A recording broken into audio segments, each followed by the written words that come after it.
नमस्कार दोस्तों, आप सभी पर माँ का आशीर्वाद और बजरंगबली की कृपा सदैव बनी रहे। आज बहुत ही खास विषय के ऊपर ये वीडियो है। ऐसी जिज्ञासा, ऐसा प्रश्न जो बहुत से लोगों ने हमसे पूछा है कि क्या बिना गुरु के माँ काली की साधना कर सकते हैं। नित्य पूजा यदि हम माँ की करते हैं तो क्या गुरु का होना जरूरी है, और माँ की पूजा साधना बिना गुरु के करने से क्या कोई हानि होती है। तो ऐसी जिज्ञासा, ऐसे बहुत से प्रश्न हमें आप लोगों के लगातार मिल रहे हैं। आज इसी विषय को हम इस वीडियो में लेते हैं। देखिए, चाहे आध्यात्म का क्षेत्र हो या कोई भी अन्य क्षेत्र, किसी भी क्षेत्र में यदि कुशलता प्राप्त करनी है, अपना श्रेष्ठतम परिणाम दिखाना है और प्राप्त करना है, तो उसके लिए एक गुरु का होना बहुत आवश्यक है, जो सही रूप से अपने शिष्य को उस क्षेत्र की विधि समझाए, नियम समझाए, उसका मार्गदर्शन करे। अब प्रश्न यह है कि क्या माँ काली नाराज होती हैं बिना गुरु के साधना करने से, क्या वो हानि पहुंचाएंगी।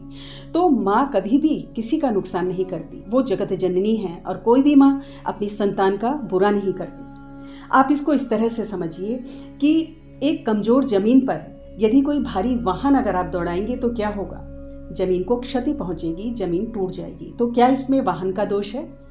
इसमें अगर कमी है तो उस जमीन की जो कमजोर है। उसी प्रकार यहाँ पर भी है, माँ की ऊर्जा बहुत तीव्र है, प्रचंड है, और माँ की ऊर्जा को आत्मसात करने के लिए एक व्यक्ति को पूरी तरह से तैयार होना चाहिए, शारीरिक, मानसिक, आध्यात्मिक रूप से तैयार होना चाहिए। और उसकी जो एनर्जी बॉडी है, यानी उसका जो ऊर्जा शरीर है, उसको परिपक्व होना बहुत जरूरी है। यदि हमारा शरीर, हमारा मन, मस्तिष्क, हमारी ऊर्जा बॉडी इस ऊर्जा को ग्रहण करने के लिए, माँ की तीव्र ऊर्जा को ग्रहण करने के लिए तैयार नहीं है, तो फलस्वरूप क्या होता है कि जो हमारे चक्र हैं, चूंकि वो ही प्राण ऊर्जा का केंद्र होते हैं हमारी बॉडी में, तो जब वो उस ऊर्जा को ग्रहण करेंगे, माँ की ऊर्जा को, तो वो ओवर एक्टिवेटेड हो जाते हैं, यानी ज़रूरत से ज़्यादा सक्रिय हो जाते हैं। फलस्वरूप कई रूप में हमें परेशानियाँ देते हैं। हमारे शारीरिक कष्ट हो सकते हैं, मानसिक रूप से और भावनात्मक रूप से डिस्टर्बेंस हमारे अंदर वो पैदा करते हैं। और साधना के क्षेत्र में आगे बढ़ने के लिए, अपने लक्ष्य की प्राप्ति के लिए, साथ ही भौतिक जगत में सफलता के लिए इन चक्रों का बैलेंस्ड होना बहुत जरूरी है। अगर जरूरत से ज़्यादा सक्रिय हैं तो भी नुकसान है, और अगर डिप्लीटेड होते हैं तो भी किसी न किसी रूप में व्यक्ति को परेशानी होती है। क्योंकि जब हमारे चक्र उस ऊर्जा को समेट नहीं पाते हैं तो ऊर्जा बिखर जाती है। फलस्वरूप शारीरिक कष्ट होते हैं, मानसिक अवसाद हो सकता है, डिप्रेशन हो सकता है, और कई और तरह के सिम्टम्स भी साधक को हो सकते हैं। और यदि एक श्रेष्ठ गुरु आपके पास है तो वो आपको बताएगा कि किस तरह से माँ की ऊर्जा को आत्मसात करना है। गुरु के द्वारा दिया गया जो मंत्र होता है, उसमें वो शक्ति है, वो ऊर्जा है, जो उस दैवीय ऊर्जा को अच्छी तरह से आत्मसात करवाती है। जिस प्रकार किसी पौधे को रोपने से पहले हम लोग क्या करते हैं, उस जगह की निराई गुड़ाई करते हैं, कंकड़ पत्थर सब हटा देते हैं, उसके बाद फिर पौधे को रोपते हैं। उसी प्रकार गुरु मंत्र भी कार्य करता है।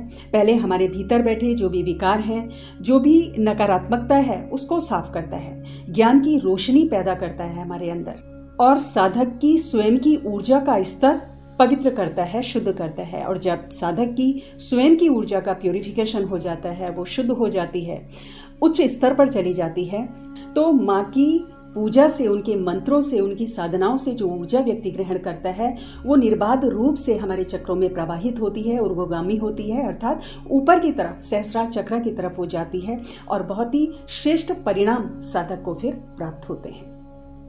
साधना का अर्थ क्या है? साधना का अर्थ है अपने मन रूपी चंचल घोड़े पर लगाम लगाना, उसे काबू में करना, अपनी इंद्रियों को काबू में करना, अपनी चेतना के स्तर को उठाने की प्रक्रिया, यही साधना है। और ये एक श्रेष्ठ गुरु के मार्गदर्शन से ही संभव हो पाता है।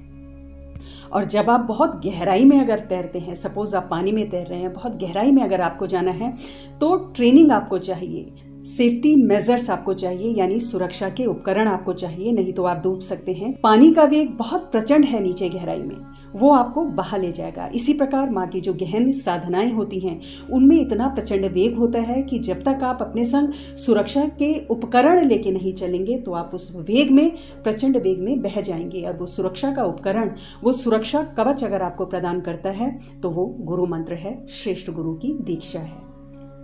तो इसीलिए माँ की साधना यदि आप कर रहे हैं, और नियमित गहन साधनाओं में अगर आप हैं और माँ की तस्वीर या मूर्ति अगर घर में स्थापित है तो भी गुरु के निर्देश में करें, यानी गुरु मंत्र का आपको नित्य जाप करना चाहिए। नित्य पूजा यदि आप माँ की कर रहे हैं तो बेशक करें। माँ की तस्वीर या मूर्ति जो आपने घर में स्थापित की हुई है उसका नित्य पूजन करें, क्योंकि जिस घर में माँ की मूर्ति या तस्वीर स्थापित होती है वहाँ उस घर की हर प्रकार के संकट से रक्षा होती है, हर प्रकार की बुरी शक्ति से रक्षा होती है। लेकिन इसके लिए उत्तम होगा कि पहले आप गुरु धारण करें और अपने गुरु मंत्र को साधें। और अगर लौकिक गुरु नहीं हैं तो जैसे मैंने पहले कई वीडियो में बताया है, आप अपने इष्ट को गुरु रूप में धारण करें, उनके मंत्रों का जाप करें। उसके बाद माँ की साधनाओं के क्षेत्र में आपको आगे बढ़ना चाहिए। और बहुत सारे भक्त लोग, साधक लोग अपने अनुभव हमें शेयर करते हैं कि जब वो साधनाओं में होते हैं या ध्यान में होते हैं तो शरीर के तापमान का बढ़ना या घटना वो महसूस करते हैं। कभी बहुत ज़्यादा गर्मी का लगना, कभी ठंड का लगना, पैरों का सुन्न पड़ना, चींटियों के रेंगने का एहसास उनको अपने शरीर में होता है। सहस्रार चक्र में, आज्ञा चक्र में दबाव का महसूस होना, चेहरे की मांसपेशियों का खिंचना, ये सब जो लक्षण हैं भक्तों को, साधकों को महसूस होते हैं जब वो साधनाओं में होते हैं। तो ये जो लक्षण हैं, ये सब लक्षण हैं जब हम साधना के क्षेत्र में आगे बढ़ रहे हैं और हमें सफलता मिल रही है। क्योंकि दैवीय शक्ति के, दैवीय ऊर्जा के कनेक्शन जब हमारा होता है, दैवीय ऊर्जा से हमारा संपर्क होता है, तो ये सब अनुभव साधकों को होते हैं। लेकिन जब ये अनुभव हो रहे हैं तो आगे ध्यान के मार्ग में, साधना के मार्ग में आगे किस प्रकार बढ़ना है, किस प्रकार की विधि का पालन करना है, क्या नियम पालन करने हैं, इसका जो ज्ञान है वो एक गुरु से आपको मिल सकता है। और आपकी आने वाली साधनाओं में कोई रुकावट नहीं आती। आपके जो आध्यात्म की यात्रा है, आध्यात्मिक मार्ग की, वो निर्बाध गति से आगे बढ़ती है।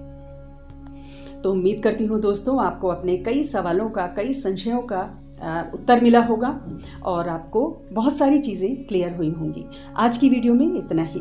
सामने स्क्रीन पर आपको वीडियो दिख रही है, ओम क्लीं कालिकाय नमः इस मंत्र के चमत्कारी प्रभावों के ऊपर है।